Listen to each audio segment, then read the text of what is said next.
युद्ध से पहले माता गंगा ने कर्ण को कौन सा सच बताया? माता गंगा और कर्ण का अंतिम संवाद आइए दोस्तों वीडियो में जानते हैं। अभिमन्यु के वध के बाद की रात थी। दिन भर की घटनाओं ने कर्ण के मन को विचलित कर दिया था। वह अपने शिविर में गहरी नींद में था। तभी अचानक उसकी आंखें खुल गई, मानो किसी दिव्य शक्ति ने उसे पुकारा हो। वह बाहर आया तो दूर एक दिव्य प्रकाश उसकी ओर बढ़ता दिखाई दिया। कुछ ही क्षणों में वह प्रकाश माता गंगा के रूप में उसके सामने प्रकट हुआ। कर्ण ने तुरंत उनके चरणों में प्रणाम किया और वह समझ गया कि आज कोई महान रहस्य उसके सामने प्रकट होने वाला है। कर्ण ने कहा, माता, आप संसार के पाप हर लेती हैं, पर मेरे हृदय का बोझ शायद आपका जल भी नहीं हो सकता। जन्म लेते ही मुझे त्याग दिया गया, जीवन भर सूत पुत्र कहकर अपमानित किया गया। क्या यही मेरे जीवन का सबसे बड़ा अन्याय नहीं था? माता गंगा बोली, पुत्र, जन्म नहीं कर मनुष्य की पहचान बनाते हैं। यदि तुम राजमहल में पले बढ़े होते तो केवल एक राजा कहलाते। आज संसार तुम्हें दानवीर कर्ण के नाम से जानता है, लेकिन कर्ण के मन में एक पीड़ा अब भी बाकी थी। कर्ण ने कहा, मैं अर्जुन से युद्ध करता था पर जानता था कि वह मेरा भाई है। दुर्योधन ने मुझे सम्मान दिया, इसलिए मैं उसका साथ छोड़ नहीं पाया। क्या यही मेरी सबसे बड़ी भूल थी? माता गंगा बोली, मित्र के अधर्म का साथ देना धर्म नहीं। सच्ची मित्रता अन्याय को रोकती है, उसका साथ नहीं देती। माता गंगा की यह बात सुनकर कर्ण की आंखें नम हो गई। उसने एक और कठिन प्रश्न पूछा। कर्ण ने कहा, द्रौपदी के अपमान और मन्नु के वध के समय मेरा अंतर्मन मुझे रोक रहा था, फिर भी मैं मौन रहा। क्या यही मेरी सबसे बड़ा अपराध था? माता गंगा बोली, हाँ पुत्र, जो सत्य जानकर भी मौन रहता है उसका विवेक उसे जीवन भर धिक्कारता है। तुम्हारा पश्चाताप ही इसका प्रमाण है। कुछ क्षण मौन छाया रहा, फिर माता गंगा ने ऐसे सत्य कहा जिसने कर्ण का हृदय बदल दिया। माता गंगा बोली, क्या तुम जानते हो, जब इंद्र तुम्हारे कवच कुंडल लेने आए थे तब सूर्यदेव ने उन्हें पहले से ही सावधान किया था, फिर भी तुमने दान दिया। उसी क्षण देवताओं ने समझ लिया था कि तुम्हें हराया जा सकता है, लेकिन तुम्हारे त्याग को कभी नहीं। कर्ण ने कहा, माता, मैंने जीवन भर अपनी पहचान खोजी, कभी सूत पुत्र, कभी अंगराज, कभी दुर्योधन का मित्र और अंत में कुंती का पुत्र। मेरी वास्तविक पहचान क्या थी? माता गंगा बोली, तुम्हारी पहचान तुम्हारा जन्म नहीं, तुम्हारा दान, तुम्हारा साहस और अपने वचन के प्रति अटूट निष्ठा थी। इसी कारण पराजित होकर भी तुम सम्मानित हो। अब कर्ण के मन का बोझ धीरे धीरे समाप्त होने लगा, लेकिन उसकी एक अंतिम इच्छा भी शेष थी। कर्ण ने कहा, माता, यदि मेरा जीवन त्याग के लिए था तो मेरी एक प्रार्थना है, जब भी कोई निर्धन या दुखी आपकी शरण में आए उसे मेरे नाम से आशा अवश्य मिले। माता गंगा बोली, ऐसा ही होगा पुत्र। जब तक इस संसार में दान, त्याग और वचन की महिमा रहेगी, तब तक दानवीर कर्ण का नाम अमर रहेगा। माता गंगा के यह वचन सुनकर कर्ण के चेहरे पर अद्भुत शांति छा गई।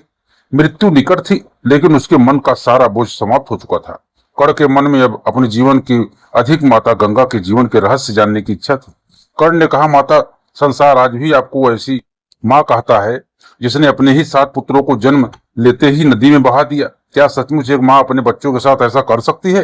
उस दिन आपके हृदय पर क्या बीती थी? माता गंगा की आंखें नम हो गई। माता गंगा बोली, पुत्र, संसार ने मेरे कर्म को देखा, लेकिन उसका कारण नहीं। वे 7 साधारण बालक नहीं थे, वे श्रापित वसु थे। उन्होंने स्वयं मुझसे प्रार्थना की थी कि मैं उन्हें जन्म लेते ही श्राप से मुक्त कर दूं। मैं उन्हें मृत्यु नहीं दे रही थी, बल्कि स्वर्ग का मार्ग लौटा रही थी। उस दिन जल में मेरे पुत्र नहीं डूबे, एक माँ का हृदय डूबा था।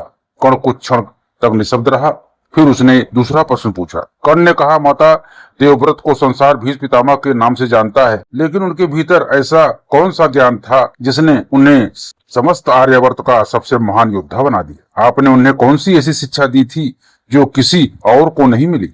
माता गंगा बोली, पुत्र, मैंने देवव्रत को केवल धनुष चलाना नहीं सिखाया, मैंने उन्हें क्रोध पर विजय, वचन की मर्यादा और धर्म के लिए स्वयं का त्याग करना सिखाया। बाद में महर्षि वशिष्ठ ने उन्हें वेदों का ज्ञान दिया और भगवान परशुराम ने दिव्य अस्त्रों का। इसी कारण देवव्रत केवल योद्धा नहीं, धर्म के सबसे बड़े रक्षक बने। कर्ण ने माता गंगा की ओर देखा। उसके मन में अब तीसरा रहस्य जानने की उत्सुकता थी। कर्ण ने कहा, माता, जब भीष्म पितामह बाणों के सैया पर अपने अंतिम समय की प्रतीक्षा कर रहे थे, तब आप स्वयं उनके पास क्यों आई थी? क्या वह केवल एक माँ का स्नेह था या उसके पीछे कोई और रहस्य छिपा था? माता गंगा बोली, पुत्र, संसार ने उस दिन केवल एक माँ को रोते हुए देखा था, लेकिन मैं इसलिए आई थी क्योंकि देवव्रत ने अपना हर वचन निभाया था। जिसने जीवन भर धर्म के लिए अपना सुख त्याग दिया, उसके अंतिम क्षणों में उसका स्वागत करने स्वयं उसकी माँ का आना आवश्यक था। उस दिन मैं अपने पुत्र को लेने नहीं, उसके त्याग को प्रणाम करने आई थी। माता गंगा के शब्द सुनकर कर्ण की आंखें श्रद्धा से भर उठी, लेकिन उसके मन में अभी एक अंतिम प्रश्न शेष था। कर्ण ने कहा, माता, राजा शांतनु आपसे इतना प्रेम करते थे, फिर भी आपका विवाह एक ऐसी शर्त पर क्यों हुआ कि वे आपसे कोई प्रश्न नहीं पूछेंगे? क्या उस विवाह के पीछे भी कोई गहरा रहस्य था?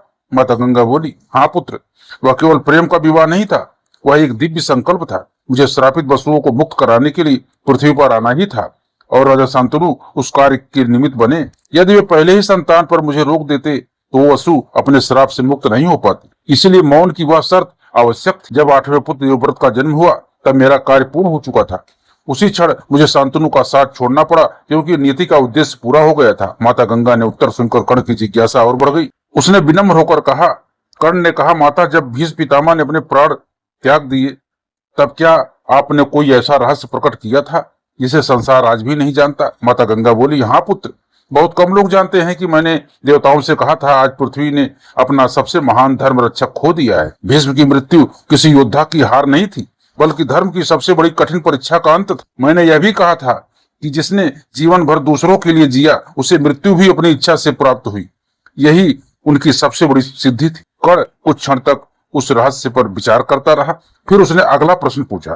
कर्ण ने कहा, माता, आपके जीवन का सबसे रहस्यमय लीला कौन सी थी? क्या वह 7 पुत्रों को जल में प्रवाहित करना था या उसके पीछे भी कोई और रहस्य छिपा था? माता गंगा मुस्कुराई। माता गंगा बोली, पुत्र, मेरी सबसे रहस्यमय लीला किसी को जल में प्रवाहित करना नहीं थी। सबसे बड़ा रहस्य यह था कि मैं समय के अनुसार कभी माँ बनी, कभी पत्नी, कभी देवी और कभी धर्म की साक्षी।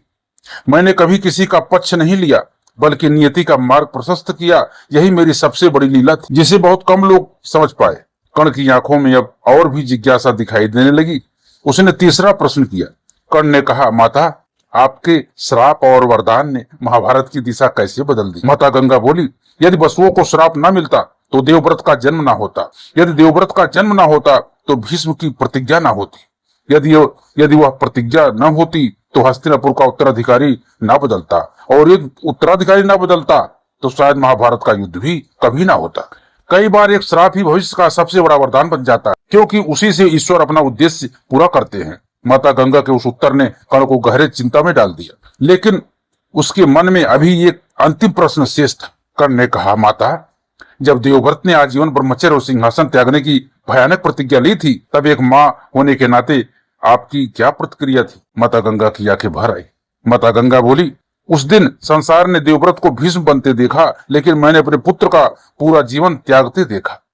मुझे उस प्रतिज्ञा पर गर्व भी था और पीड़ा भी थी। गर्व इसलिए कि उसने पिता के लिए अपना सर्वस्व अर्पित कर दिया, पीड़ा इसलिए कि उसी प्रतिज्ञा ने उसके जीवन से गृहस्थ सुख, संतान और साधारण मनुष्य का आनंद हमेशा के लिए छीन लिया। उसी क्षण मुझे ज्ञात हो गया था कि मेरा पुत्र इतिहास में अमर तो होगा, लेकिन उसका जीवन कभी सरल नहीं होगा। माता गंगा के शब्द सुनकर कर्ण ने श्रद्धा से अपना मस्तक झुका दिया। ऐसा प्रतीत हो रहा था मानो वे हजारों वर्ष पुरानी स्मृतियों में खो गई। कर्ण बिना कुछ बोले उनके उत्तर की प्रतीक्षा करता रहा। माता गंगा बोली, पुत्र, संसार मेरी सबसे बड़ी लीला उन 7 पुत्रों को जल में प्रवाहित करना मानता है, लेकिन वह मेरी सबसे रहस्यमय लीला नहीं थी। कर्ण ने आश्चर्य से कहा, माता, यदि वह आपकी सबसे बड़ी लीला नहीं थी तो फिर कौन सी थी? माता गंगा बोली, मेरी सबसे रहस्यमय लीला यह थी कि मैंने कभी किसी का पक्ष नहीं लिया। मैं कौरवों के राज्य से भी बहती रही और पांडवों की भूमि से। मैंने धर्मी और अधर्मी दोनों को समान जल दिया, क्योंकि प्रकृति का धर्म पक्ष लेना नहीं, सबका पालन करना है। कर्ण कुछ क्षण सोचता रहा। उसे लगा कि इस उत्तर के पीछे अभी भी कोई गहरा रहस्य छिपा है। कर्ण ने कहा, माता, यदि आपने कभी किसी का पक्ष नहीं लिया तो फिर महाभारत के युद्ध को रोकने का प्रयास क्यों नहीं किया? आप चाहती तो सब कुछ बदल सकता था। माता गंगा ने शांत स्वर में कहा, पुत्र, देवता मार्ग दिखा सकते हैं लेकिन मनुष्य के कर्म नहीं बदल सकते। यदि मैं युद्ध रोक देती तो मनुष्य अपने कर्मों का फल कैसे पाता? महाभारत केवल युद्ध नहीं था, वह अधर्म के परिणाम का दर्पण था। कर्ण माता गंगा के प्रत्येक शब्द को ध्यान से सुन रहा था, लेकिन उसके मन में एक और जिज्ञासा जन्म ले चुकी थी। कर्ण ने कहा, माता, क्या आपको पहले से ही यह पता था भीष्म पितामह का अंत बाणों की सैया पर होगा? माता गंगा की आंखें कुछ क्षणों के लिए बंद हो गई। माता गंगा बोली, हाँ पुत्र, जिस दिन देवव्रत ने भीष्म प्रतिज्ञा ली थी उसी दिन मैंने समझ लिया था कि उसका जीवन साधारण नहीं रहेगा। त्याग जितना महान होता है, उसकी परीक्षा भी उतनी ही कठिन होती है। उसी दिन उसके भाग्य की दिशा बदल चुकी थी। यह सुनकर कर्ण का हृदय विचलित हो उठा। कर्ण ने कहा, क्या आपने उन्हें प्रतिज्ञा लेने से रोकने का प्रयास नहीं किया? माता गंगा बोली, हर माँ अपने पुत्र को कष्ट से बचाना चाहती है। मेरा मन भी चाहता था कि देवव्रत सामान्य जीवन जिए, लेकिन मैं जानती थी कि वह अपने पिता के सुख के लिए स्वयं को अर्पित कर चुका है। उस समय यदि मैं उसे रोकती तो वह भीष्म नहीं बन पाता। कुछ पल के लिए दोनों मौन हो गए। रणभूमि पर बहती हुई हवा जैसे उस संवाद की साक्षी बन गई। कर्ण ने फिर पूछा, माता, क्या भीष्म पितामह ने कभी अपनी उस प्रतिज्ञा पर पछतावा किया था? माता गंगा बोली, नहीं पुत्र, उन्हें अपने निर्णय पर कभी पछतावा नहीं हुआ। दुख केवल इस बात का था कि उसी प्रतिज्ञा के कारण वे हस्तिनापुर के सिंहासन को टूटते हुए देख रहे थे। तो दोस्तों, आज की जानकारी आपको कैसी लगी? यदि वीडियो अच्छा लगा हो तो वीडियो को लाइक जरूर करें और चैनल नए चैनल को सब्सक्राइब करके बेल आइकन को जरूर प्रेस करें ताकि ऐसा वीडियो आपको हमेशा मिलता रहे। जय श्री कृष्ण।